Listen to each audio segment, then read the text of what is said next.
नमस्कार प्रिय विद्यार्थियों, वीके नॉलेज इलेक्ट्रिकल में आप सभी का स्वागत है।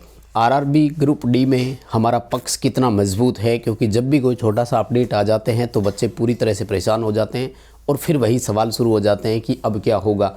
तो मैं आपको कुछ फैक्ट बताने वाला हूँ जिसमें आपको ये पता लगेगा या ये अंदाज़ा हो जाएगा कि हमारा पक्ष कितना मजबूत है, यानी ग्रुप डी में ITI होने के चांसेस जो है वो कितने हैं।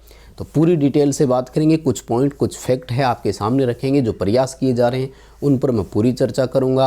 अभिषेक सर रोज़ हमें जो अपडेट्स दे रहे हैं वो क्या है वो भी आपके साथ मैं शेयर करूंगा।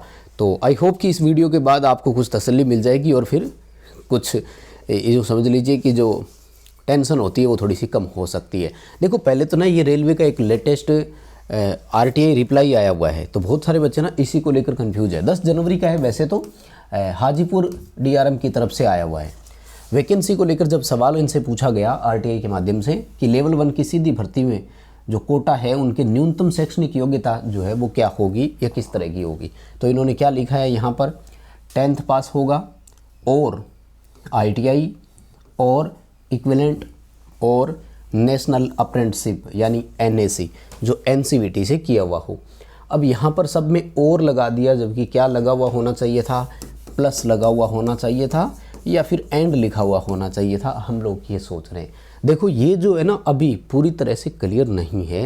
ये जो लिखा जाता है ना, ये उस पूरे एक सिंगल कंबाइंड नोटिफिकेशन के बारे में लिखा जाता है, ठीक है ना। जबकि इसका CEN सेंट्रलाइज एम्प्लॉयमेंट न्यूज़ अभी आना बाकी है, उसमें कि पोस्ट और कैटेगरी वाइज जो है वो आपको अलग अलग देखने को मिलेगा। इनकी चिंता नहीं करनी है। ये जो रिप्लाई देते हैं ये इस तरह का रिप्लाई देते हैं जिसमें सभी पोस्ट इंक्लूडेड हो। हमारी जो मुख्य मांग है, जो हमने कोर्ट में भी पक्ष रखा है, वो यही रखा है कि जो नॉन टेक्निकल पोस्ट है उसके लिए आप 10th रख सकते हैं, लेकिन जो टेक्निकल की पोस्ट है उसके लिए ITI रखेंगे। दूसरी बात, 10वीं और ITI बराबर तो नहीं हो सकती, ये सबको पता है। यानी 10th क्लास और ITI वाला बच्चा दोनों एक बराबर नहीं हो सकते। इवन हम तो मांग ये भी कर सकते थे कि जो कुछ टेक्निकल की पोस्ट है उनको लेवल 2 में रखो, क्योंकि वो बच्चा 10th वालों से कुछ तो एक्स्ट्रा करके आया है। 2 साल का ITI इलेक्ट्रीशियन, फिटर, टर्नर, चलो डीजल और वेल्डर वो 1-1 साल की है, तो भी 10th के बाद कुछ एक्स्ट्रा एफर्ट उसका किया हुआ है, तो वो लेवल 2 का हकदार है ऐसे तो। लेकिन लेवल 1 भी आप रख रहे हैं तो कम से कम उसके लिए जो वैकेंसी है वो सेपरेट होनी चाहिए। तो ये पक्ष जो है वो कोर्ट में रखा हुआ है। तो ये वाला तो मैं दोबारा बता देता हूँ आपको, कंबाइंड ऑल पोस्ट जितनी भी होती है एक सिंगल एडवर्टीजमेंट के अंदर, इसलिए वो सब की बताई जाती है। अभी हमारा प्रयास क्या है कि जो टेक्निकल की पोस्ट है उनके लिए आप अलग कर दीजिए। जैसे टेक्निकल वाली पोस्ट की अगर मैं बात करूं तो असिस्टेंट लोकोसेड नाम से एक पोस्ट आती है हमारे। कौन सी आती है? असिस्टेंट लोकोसेड। अब यहाँ पर डीजल, मैकेनिकल, इलेक्ट्रिकल, तो यहाँ पर क्वालिफिकेशन 10+ ITI होनी चाहिए। ये है हमारा पक्ष, ठीक है। अब इस पक्ष में देखो 2-3 चीज़ें जो कि कोर्ट में सामने जाती है, चीज़ें होती है। जब अभिषेक सर गए थे दिल्ली तो उन्होंने मीटिंग में हमें यही बताया था कि जब वकील साहब से बात हुई तो उन्होंने कहा कि बिल्कुल आपका पक्ष बहुत मजबूत है। और इसका एक उन्होंने एक और जो है वो पुराना, वो एक तरह से बोल दो कि निष्कर्ष बताया, या पुराना कोई एक ऑर्डर था उसका पॉइंट भी बताया। क्या हाई कोर्ट सुप्रीम कोर्ट का एक ऑर्डर निकला हुआ है। सुप्रीम कोर्ट का ऑर्डर ये निकला हुआ है कि किसी भी वैकेंसी का नोटिफिकेशन जारी होने के बाद आप उसकी क्वालिफिकेशन में बदलाव नहीं कर सकते। ध्यान से सुनिएगा। तो हमारे ये जो शॉर्ट नोटिफिकेशन आया था ना रेलवे का, इस शॉर्ट नोटिफिकेशन के बाद रेलवे की तरफ से वो क्वालिफिकेशन वाला जारी हुआ था कि ये जो हम नोटिफिकेशन निकाल रहे हैं इसमें क्या क्या क्वालिफिकेशन होगी। इसलिए एक तो ये वाला फैक्ट या पॉइंट भी उन्होंने अलग से बता दिया था कि भाई आप कोर्ट में हम जाएंगे तो ये वाला पक्ष भी रखना है। मतलब वकील साहब ने चर्चा की तो शॉर्ट नोटिफिकेशन पहले आया था, क्वालिफिकेशन में चेंजेस का पॉइंट जो है वो बाद में रखा गया था।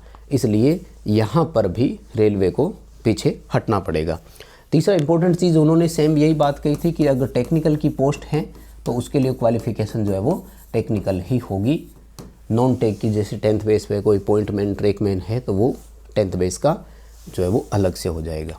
ठीक है, अब इसके बाद देखो, आप बच्चों के बहुत सारी कई बार मैसेजेज आते हैं कि आप संघर्ष करो, हम आपके साथ हैं। देखो, संघर्ष है ना, बच्चों से शुरुआत होनी चाहिए। हम शांतिपूर्ण तरीके से कोई मतलब हिंसक प्रवृत्ति से तो आंदोलन कर नहीं रहे, हम हमारे शांतिपूर्ण तरीके से कर रहे हैं। अब इसमें सुनो, जब ज़रूरत पड़ती है तो हम पीछे हट जाते हैं। दरअसल कोर्ट में उनको जाना होता है जो प्रभावित हो। अब प्रभावित तो बच्चे हैं, तो दिल्ली से कुछ स्टूडेंट्स से मार्कशीट मांगी गई थी कि देखो सर, मैं कोर्ट में प्रूव करना होता है ना कि देखो मैं एक स्टूडेंट हूँ जिसने 2018 के बाद ITI की थी और मैं इस वैकेंसी से प्रभावित हुआ हूँ। तो डॉक्यूमेंट्स के लिए ना सुबह मैसेज किया था, वकील साहब को कागज़ देने थे, शाम तक वेट करते रहे। तो दिल्ली से ITI वाले बच्चे जितने भी थे, फ़र्ज़ बनता है भेजना चाहिए था, हालांकि बाद में कहीं से भी बच्चे हो ऐसे करके सर ने कर दिया। अब आगे अभिषेक सर जो भी हमें बोलेंगे, आगे हमारा ट्विटर पर और क्या रहता है, अब रिजल्ट क्या आता है उस केस का, उस पर भी जो है चर्चा होगी। इसके अलावा रेलवे की जो ट्रेड यूनियंस होती है, उन्होंने भी हमारा साथ दिया है।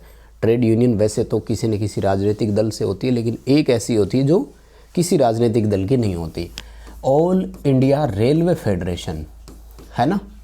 इन्होंने भी रेलवे को रिटर्न में दिया है, लिख करके दिया है, मतलब मांग पत्र जो होता है ना, उसमें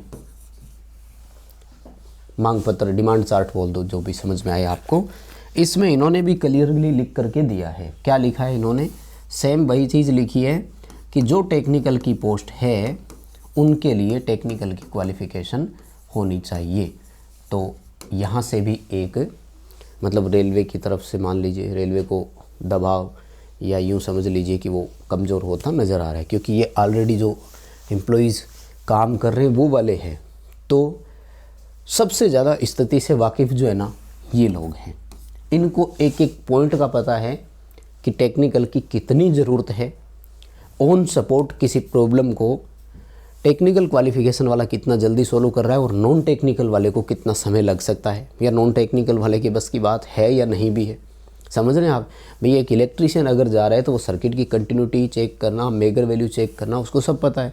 अब 10th पास वाले को क्या पता कि मेगर क्या होता है? इन चीज़ों को आप समझिए। हम 10th के खिलाफ़ नहीं हैं, हमारा मकसद केवल इतना सा है कि ये जो लेवल 1 की वैकेंसी आ रही है, इस वैकेंसी में जो टेक्निकल की पोस्ट है उनमें 10+ ITI कर दो। ऐसे तो अप्रेंटिसशिप के लिए भी रिजर्व रहेगी सीटें, वो कोई बात नहीं, रेलवे का डिसीजन होगा जो भी है ना। फिर मैं वापस घूम फिर कर वहीं आ जाता हूँ। भाई पोस्ट का नाम देखो आप, असिस्टेंट लोको, फिर आगे क्या लगा हुआ है, इलेक्ट्रिकल, मैकेनिकल, डीजल। तो इन सब के लिए तो नाम ही उनका आ रहा है कि ये तो ITI वाले हैं। तो वहाँ पर हमारी डिमांड है। कुल मिलाकर के पक्ष मजबूत है, आप लोग धैर्य बनाए रखें। और अभिषेक सर कर रहे हैं, कोर्ट तक भी गए हैं, तो वहाँ से क्या डिसीजन आता है उस पर भी अपडेट आपको देंगे। अभी के लिए अपडेट इतना ही था। चैनल से जुड़े रहें, सब्सक्राइब करके रखिएगा। अपडेट आते वीडियो बनाकर सूचना जरूर देंगे। बहुत धन्यवाद।